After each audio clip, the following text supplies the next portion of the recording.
What I want to get into today is the fact that there are larger UFO bodies out there than what we otherwise anticipate. We've always wondered that they're just spherical discs. That's the most ideal shape of a UFO. But since the Pentagon files, we already are aware of the fact that there's more than just one shape that we're looking for. Yes, the tic tac or the oval or the oblong are what usually people relate to UFOs. But then there's shapes like this video right here, and I want you guys to take a very close look at the shape of what you're looking at. For all intents and purposes, this looks like one of those Avengers ships, those battleships that can fly. Yes, most certainly it's not that, but it also looks like something straight out of Star Wars. By no speck of the imagination am I claiming that any of that is actually what we're looking at. But you tell me what you see. Now this is in the night sky. No planes can just stay still in the night sky, is what I'm trying to tell you guys.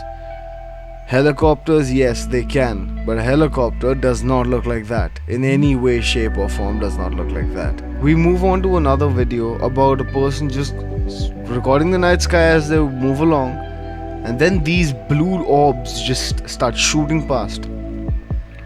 The person's startled, as anyone would. They zoom in to try and capture whatever they're looking at.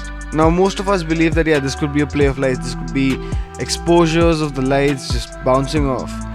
But when we stop the video and roll it back, we understand that this thing is actually moving. The lights that are on the street lamps, they're stagnant. But this blue orb just shoots past and then keeps on going.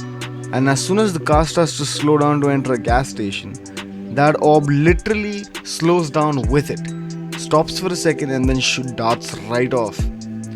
Now orbs are one of these things that are very prevalent when it comes to people going and hunting ghosts and stuff.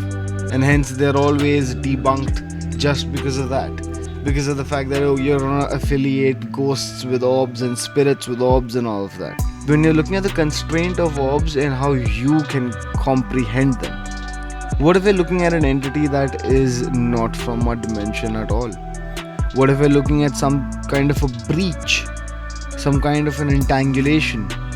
There is so much out there that we can propose as a theory as to what we're looking at. Yes, not everything has to be aliens from our own so-called dimension, our own so-called realm. Because if you know a lot about aliens, and this is the topic that we will be covering as we keep moving ahead with this series, but if you know what you're talking about, then you understand that we're looking at multiple layers of multiple dimensions, and hence moving across said dimensions might not be as linear as we believe it is. It's straight up. We come across a video like this then, which for all intents and purposes just looks like a shimmering light. But when you consider the fact that this was way up there in the atmosphere, a person with a really powerful lens captured this video. Got a little chromatic aberration in the beginning, but then now people would believe that this red and white flash indicates that it's a plane. And this specific clip is exactly that. It is the light of an airplane.